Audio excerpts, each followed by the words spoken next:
Welcome students, आपका फिर से स्वागत है मेरे यूट्यूब चैनल पर। और जो सब्जेक्ट इस वीडियो में मैं पढ़ाने जा रहा हूँ वो है थ्योरी ऑफ मशीन्स, जिसका एक वीडियो आप पहले भी देख चुके हैं। और अगला लेक्चर अब हम शुरू करते हैं और टॉपिक है हमारा इस चैप्टर का काइनेमेटिक पेयर। तो जो चैप्टर हम पढ़ रहे हैं वो है सिंपल मैकेनिज्म। और पिछले जो वीडियो में हम देखे थे उसमें तो हमने लिंक तक उसमें हमने डिस्कस किया था, काइनेमेटिक लिंक्स क्या होते हैं। अब आगे बढ़ते हैं और हम देखते हैं कि काइनेमेटिक पेयर क्या होता है। द टू लिंक्स और elements of a machine which are in contact with each other forms a pair. क्या मतलब, यानी कि दो लिंक या एलिमेंट किसी मशीन के अगर आपस में कांटेक्ट हैं, आपस में कांटेक्ट में है, तो वो एक पेयर को फॉर्म करते हैं। ठीक है, जोड़ा बन गया। और कांटेक्ट में होने के साथ साथ उनके बीच में रिलेटिव मोशन भी है, और वो रिलेटिव मोशन जो है वो कंप्लीटली या सक्सेसफुली कंस्ट्रेंट है, यानी कि कंट्रोल्ड मोशन है उनके बीच में, जो कि डेफिनेट डायरेक्शन में हम जो मोशन है अगर वो है तो उस पेयर को हम कह देंगे काइनेमेटिक पेयर।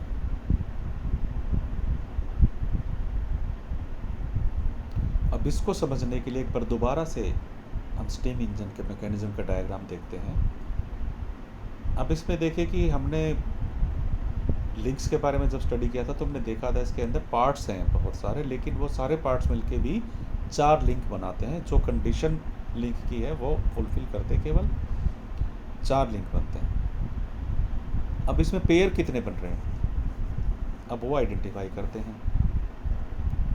अब देखिए, एक सिलेंडर है पार्ट और एक उसके अंदर पिस्टन है, एक वो अलग पार्ट, यानी एक सिलेंडर लिंक है और एक पिस्टन लिंक है। सॉरी, एक हमारा सिलेंडर और इंजन फ्रेम, ठीक है, और मेन बियरिंग एक लिंक फॉर्म करते हैं।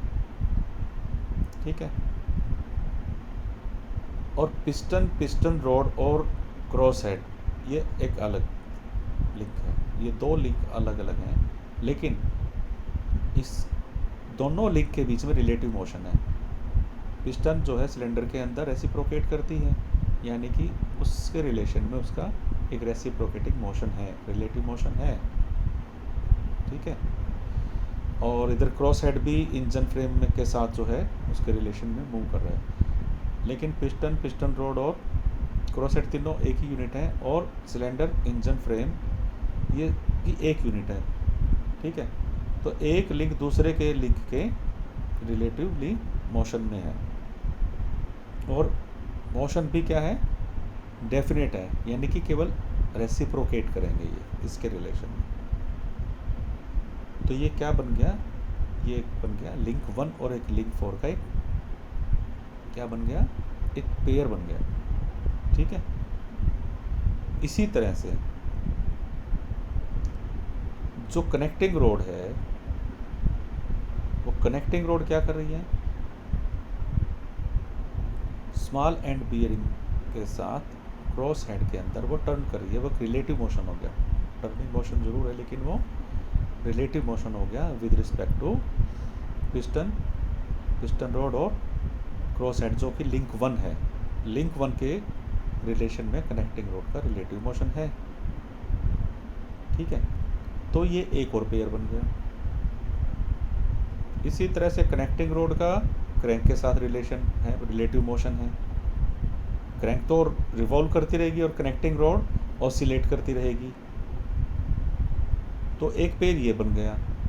इसी तरह से जो क्रैंक शाफ्ट है, क्रैंक शाफ्ट और फ्लाई व्हील एक ही लिंक है, और क्रैंक शाफ्ट वो जो बियरिंग है फ्रेम के अंदर उसके अंदर रोटेट कर रही है, तो उसका रिलेटिव टर्निंग मोशन है, रिलेटिव।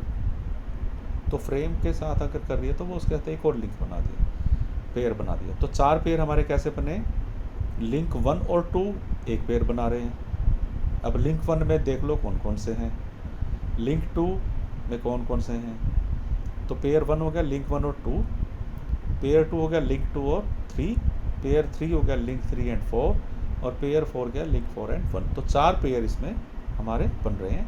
और इन पेयर्स को हम काइनेमेटिक पेयर क्यों बोल रहे हैं, क्योंकि जितने भी रिलेटिव मोशन है वो डेफिनेट डायरेक्शन में है।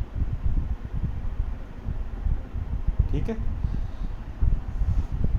अब इसमें हमने देखा कि एक कंस्ट्रेंट मोशन आया कंप्लीटली और सक्सेसफुली कंस्ट्रेंट मोशन। तो इसको थोड़ा और समझ लेते हैं ये होता क्या है। ये तो मैंने बता ही दिया कि एक डेफिनेट डायरेक्शन में अगर कोई लिंक मूव कर रहा दूसरे के रिस्पेक्ट में तो वो कंस्ट्रेंट मोशन होगा। तो और इसको एलोबरेट करते हैं। Constraint means limitation of motion और एक्शन। ठीक है, in a kinematic pair when an element और of the pair has a definite motion with respect to other element, relative motion between the elements is called constraint motion। Clear है? अब ये भी 3 तरह के होते हैं, तो कंप्लीटली कंस्ट्रेंट मोशन, एक इनकम्प्लीटली कंस्ट्रेंट मोशन और एक सक्सेसफुली कंस्ट्रेंट मोशन। अब कंप्लीटली कंस्ट्रेंट मोशन का मतलब क्या है? whenever the motion between the links forming a pair takes place in a definite direction irrespective of the direction of the force applied, then the motion is said to be completely constrained motion। कहने का मतलब है दो link के बीच में जो कि पेयर बना रहे हैं, अगर डायरेक्शन जो मोशन की है, ठीक है, वो चाहे फोर्स हमने कैसे भी लगा लेकिन वो उसी डायरेक्शन में ही मूव करेगा, तो उसको हम बोलते हैं कंप्लीटली कंस्ट्रेंट मोशन। जैसे अभी इसके अंदर हमने देखा था पिस्टन जो है सिलेंडर के अंदर वो केवल रेसिप्रोकेट कर सकती है लेफ़्ट और राइट, इसमें और कोई मोशन इसके अंदर नहीं हो सकता। अब कनेक्टिंग रोड चाहे वो किसी भी एंगल से फोर्स लगा रही है, लेकिन इसका मोशन जो है वो केवल रेसिप्रोकेटिंग रहेगा। ठीक है, तो इसी तरह से और भी अरेंजमेंट हो सकते हैं। जैसे एग्जांपल दिया इसमें, एक स्क्वायर होल है, अगर उसके अंदर स्क्वायर बार जो है उसके अंदर हम इंसर्ट करें तो उस स्क्वायर बार को हम ना तो रोटेट कर सकते हैं, ठीक है, तो केवल उसके अंदर कौन सा मोशन हो सकता है, हम उस स्क्वायर बार को स्क्वायर होल के अंदर केवल स्लाइड कर सकते हैं लेफ़्ट और राइट, या reciprocate motion, reciprocating sliding motion उसके अंदर हो सकता है। तो एक तरह से कंस्ट्रेंट कर दिया हमने, उसकी शेप ही ऐसी बनाई कि उसको हम घुमा नहीं सकते, तो केवल वो लेफ़्ट या राइट रेसिप्रोकेट कर सकता है। दूसरा केस, मान लो एक बियरिंग है, उसके अंदर शाफ्ट है, और शाफ्ट के जो हैं दोनों तरफ हमने कॉलर लगा दिया, ठीक है, बियरिंग के जो एंड है उनमें। अब शाफ्ट क्या कर सकती है इसके अंदर, आप अगर देखोगे तो केवल ये उसके अंदर क्लॉकवाइज या एंटी क्लॉकवाइज रोटेट कर सकती है, वो रेसिप्रोकेट नहीं कर सकती। तो एक ही तरह का मोशन हो गया, सर्कुलर मोशन ही हुआ इसके अंदर, या रोटेटिंग मोशन ही हुआ शाफ्ट का, तो एक ही तरह का डेफिनेट मोशन हो गया। तो ये भी एक कंस्ट्रेंट मोशन है, कंप्लीटली कंस्ट्रेंट मोशन है। अब आता है इनकम्प्लीटली कंस्ट्रेंट मोशन। तो इसमें क्या होगा कि जो एक लिंक अगर दूसरे रिस्पेक्ट में एक से ज़्यादा डायरेक्शन में अगर मूव करता है, अगर उस पर फोर्स लगाए या कर सकता है, तो वो इनकम्प्लीटली कंस्ट्रेंट मोशन है। जैसे अब एक राउंड होल है, उसके अंदर हमने राउंड शाफ्ट उसके अंदर डाल दी। अब ये राउंड शाफ्ट जो है वो रेसिप्रोकेट भी कर सकती है उस होल में, और क्लॉकवाइज एंटी क्लॉकवाइज रोटेट भी कर सकती है, लेकिन दो तरह के मोशन हो गए। तो ये क्या है, इनकम्प्लीटली कंस्ट्रेंट मोशन है। एक होता है successfully constraint motion, when the motion between the elements forming a pair is such that the constraint motion is not completed by itself but by some other means, then the motion is said to be completely constrained motion। Example, a shaft in the footstep bearing। अब इसका कहने का मतलब है कि जैसे पहले case में हमने completely constrained motion में हमने जो शेप जो है पार्ट्स की इस तरीके से बनाई कि वो एक पार्ट दूसरे के रिलेशन में केवल एक ही डायरेक्शन में मूव करेगा, तो वो तो हो गया कम्प्लीटली कंस्ट्रेंट। लेकिन हम इस तरह का भी अरेंजमेंट कर सकते हैं कि शेप बेशक ऐसी ना बनाई हो, लेकिन जब वो एक्शन में आएंगे पार्ट एक दूसरे के रिलेशन में, तब उनका मोशन जो है डेफिनेट हो जाएगा। फुटस्टेप बियरिंग में अगर आप देखोगे लोड नहीं है शाफ्ट पे, तो ये शाफ्ट जो है इस फुटस्टेप बियरिंग में अप एंड डाउन भी मूव कर सकती है, रोटेट भी कर सकती है। लेकिन जैसे ही इस पे लोड आएगा तो इसका जो रेसिप्रोकेटिंग मोशन उसको हमने अरेस्ट कर दिया है, उसको रोक दिया। अब शाफ्ट केवल रोटेट कर पाएगी इसमें। तो ये कंस्ट्रेंट मोशन हो गया, लेकिन सक्सेसफुली कंस्ट्रेंट किया। ठीक है, तो ये 3 तरह के मोशन हैं: completely constraint motion, incompletely constraint motion and successfully constraint motion. अब ये जो टॉपिक है ये एग्ज़ाम पॉइंट ऑफ व्यू से बहुत इंपॉर्टेंट है। तो जब भी किसी भी टाइप का कंस्ट्रेंट मोशन पूछा, आपको उसको एक्सप्लेन करना, और साथ में उसके साथ एक आपने फिगर भी बनानी है जिससे आप उसको समझा सकें।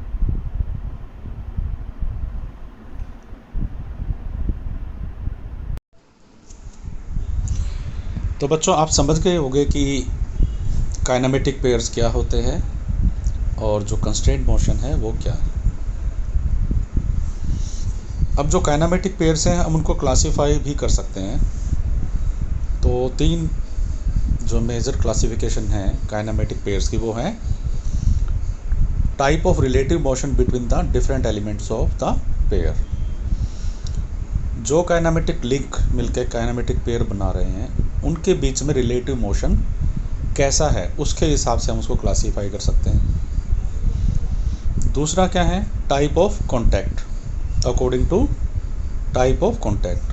तो जो लिंक हैं उनके बीच में कॉन्टैक्ट किस प्रकार का है तो उसके हिसाब से क्लासीफाई कर सकते हैं।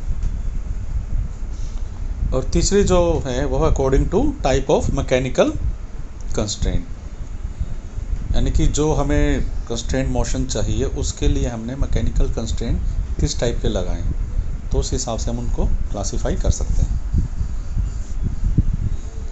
तो सबसे पहले बात कर लेते हैं according to the type of relative motion between the elements और लिंक्स। लिंक्स के बीच में रिलेटिव मोशन जो हो सकते हैं वो कौन कौन से हो सकते हैं? अगर तो उनके बीच में रिलेटिव मोशन स्लाइडिंग है तो उनको हम बोल देंगे स्लाइडिंग पेयर। अगर एक लिंक दूसरे के रिलेशन में अगर टर्न कर रहा है उसको हम बोल देंगे टर्निंग पेयर। और अगर रोटेट कर रहा है दूसरे के उसमें रिलेशन में तो वो cylindrical pair.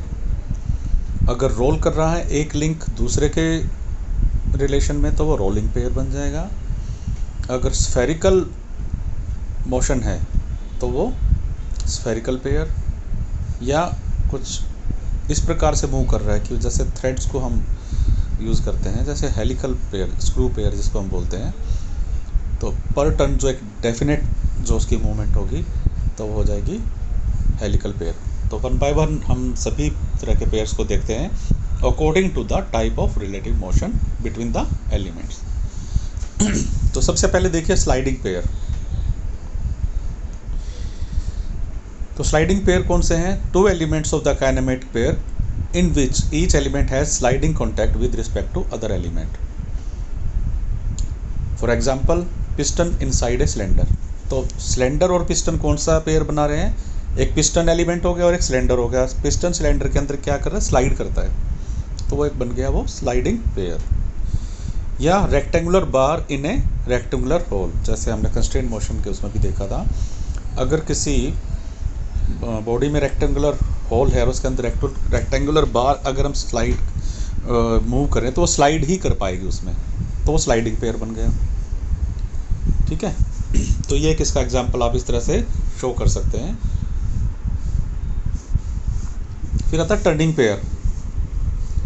1 element of pair can only turn और revolve about the fixed axis of another element, then this type of kinematic pair is known as turning pair.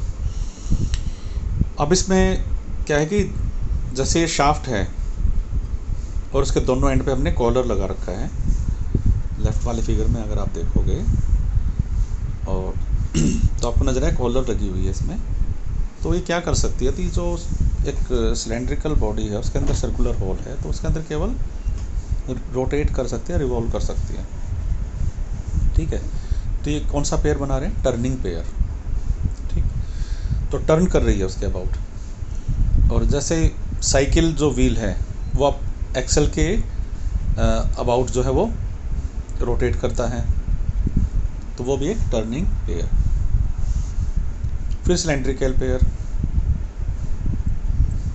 तो सिलेंड्रिकल पेयर में क्या बनेगा, अगर एक एलिमेंट दूसरे एलिमेंट के relation में रोटेट भी कर रहा है और ट्रांसलेशन मोशन भी हो सकता है अगर उसमें, ठीक है, तो उसको हम बोलते हैं सिलेंड्रिकल पेयर। अब देखिए इसमें होल है लेकिन कॉलर नहीं है, शाफ्ट पे कॉलर नहीं है, तो इसकी वजह से क्या होगा कि ये शाफ्ट जो है स्लाइड भी कर सकती है, यानी कि ट्रांसलेशन मोशन भी हो सकता है और रोटेट भी कर सकती है।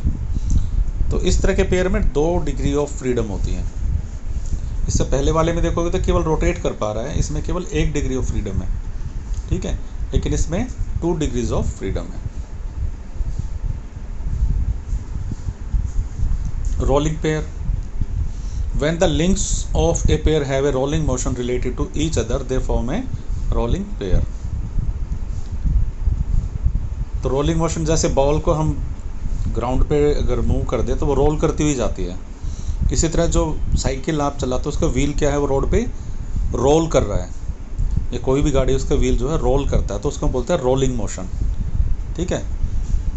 तो अगर इस टाइप का अगर कॉन्टैक्ट बन रहा है 2 एलिमेंट्स के बीच में कि वो रोलिंग मोशन है, तो उसको बोलते हैं रोलिंग पेयर। जैसे पुल्ली पर बेल्ट, पुल्ली क्या है, बेल्ट के रिलेशन में रोल कर रही है, ठीक है। इसी तरह से जो बियरिंग है, अब बियरिंग में जो बॉल्स हैं और जो इसकी रेस है उसके बीच में रोलिंग कॉन्टैक्ट है, वो रोलिंग पेयर बना रहे हैं। बॉल्स क्या हैं, या रोलर जो है रोल कर रहे हैं, ठीक है। तो ये हो गया rolling pair. Ball bearing, belt and pulley और wheel rolling on the flat surface. एक होता है स्फेरिकल पेयर।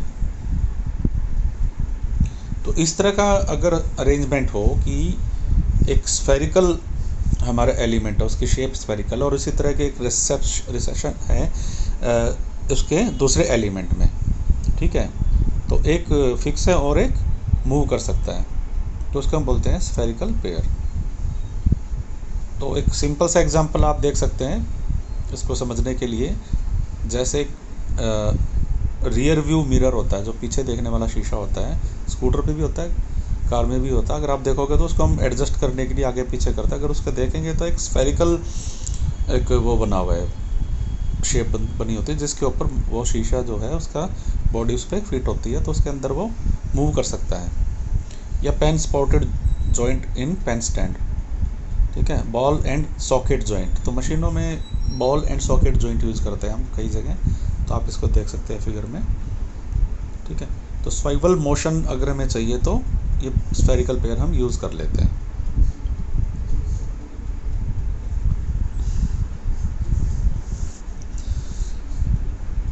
हेलिकल पेयर और स्क्रू पेयर।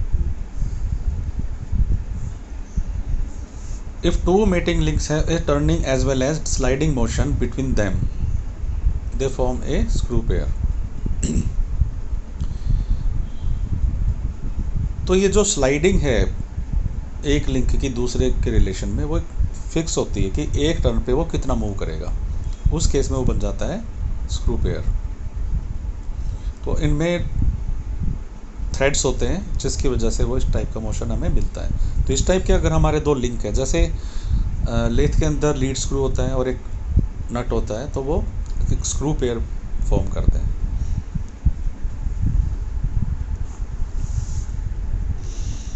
नेक्स्ट जो हम बात करेंगे टाइप ऑफ कॉन्टैक्ट के हिसाब से according to type of contact between elements of the pair.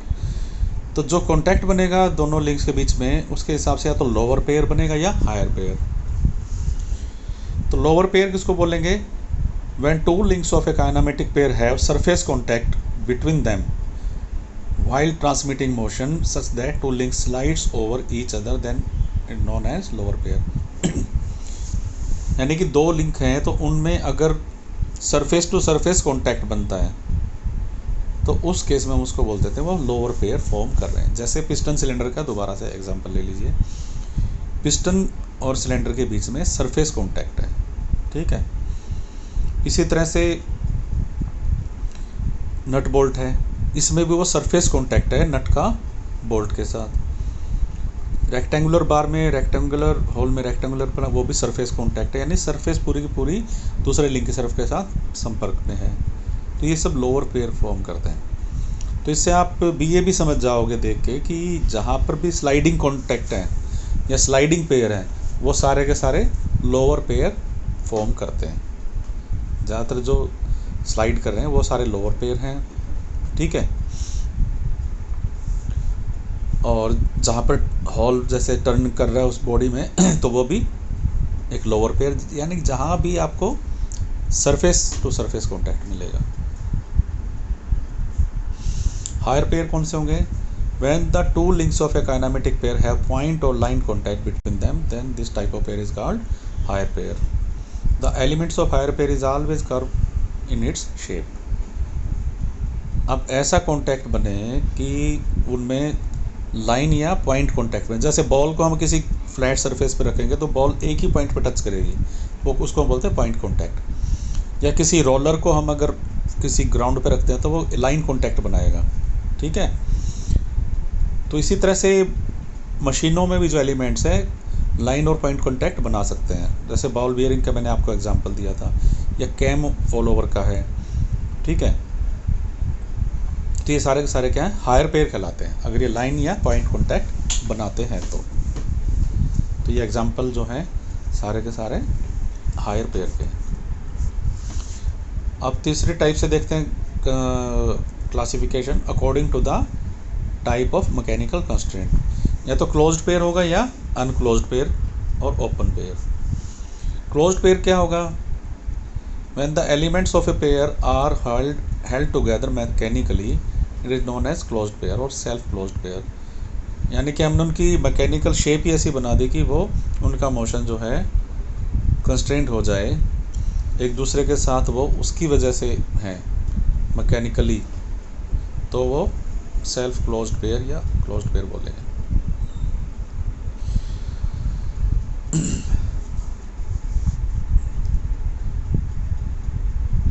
तो इसमें देखने वाली क्या बात, 3 कंडीशन है। इनमें एक तो डायरेक्ट मैकेनिकल कांटेक्ट होता है without any application of external force, कोई बाहर से फोर्स नहीं लगाना पड़ता उनको कांटेक्ट में रखने के लिए, ठीक है। और जो उनके बीच में कांटेक्ट है वो हम उनको तोड़ के ही अलग अलग कर सकते हैं। और जितने भी लोअर पेयर्स हैं वो सारे के सारे क्लोज्ड पेयर हो। जो भी लोअर पेयर्स हमने अभी बताए हैं पीछे, ये सारे क्या हैं? ये क्या हैं? सारे क्लोज्ड पेयर हैं। आप ये देखोगे तो ये सारे के सारे मैकेनिकली एक दूसरे के साथ इंगेज्ड है। और कुछ एक हायर पेयर भी हैं जो कि क्लोज्ड पेयर की कंडीशन क्लासिफिकेशन में आते हैं। अनक्लोज्ड पेयर कौन होंगे? When the two links of a pair are in contact either due to force of gravity और some spring action, they constitute an unclosed pair और फोर्स क्लोज्ड पेयर, ठीक है। अब ये क्या है मतलब कि ये किसी मैकेनिकली नहीं एक दूसरे के साथ हैं, लेकिन कोई एक्सटर्नल फोर्सेस पे एक्ट करता है या कोई स्प्रिंग एक्शन एक्ट करता है, तब एक दूसरे के साथ कांटेक्ट में है। जैसे कैम और फॉलोवर का एक मैकेनिज्म देखें तो इसमें ये जो इनका कांटेक्ट है वो स्प्रिंग फोर्स की वजह से या कई बार ग्रेविटी की वजह से भी होता है, वो ग्रेविटेशनल फोर्स की वजह से वो उसके साथ कांटेक्ट है। तो बच्चों, हमने इस दूसरी वीडियो में हमने क्या क्या इस वीडियो में देखा है या क्या क्या टॉपिक कवर किया, एक बार दोबारा से फटाफट एक नज़र डाल लेते हैं। काइनेमेटिक पेयर क्या होते हैं उसके बारे में जाना, तो काइनेमेटिक लिंक बन के काइनेमेटिक पेयर बनाते हैं अगर उनके बीच में रिलेटिव मोशन कंस्ट्रेंट हो तो। फिर कंस्ट्रेंट मोशन के बारे में हमने देखा, कंप्लीटली, इनकम्प्लीटली और सक्सेसफुल, और वो कैसे होते हैं वो हम इसमें देख चुके हैं। ये इंपॉर्टेंट टॉपिक हैं सारे के सारे। और उनकी क्लासिफिकेशन कैसे करते हैं काइनेमेटिक पेयर्स की, तो टाइप ऑफ मोशन के हिसाब से टाइप ऑफ कॉन्टैक्ट और टाइप ऑफ मैकेनिकल कंस्ट्रेंट, तो ये सब हमने इस वीडियो में कवर किया है। तो एक बार फिर से इसको आप ज़रूर देखना। तो बच्चों, इस वीडियो में इतना ही, और अगले वीडियो में अगले टॉपिक के साथ फिर हम मिलेंगे। तब तक आप इसको तैयार कीजिए।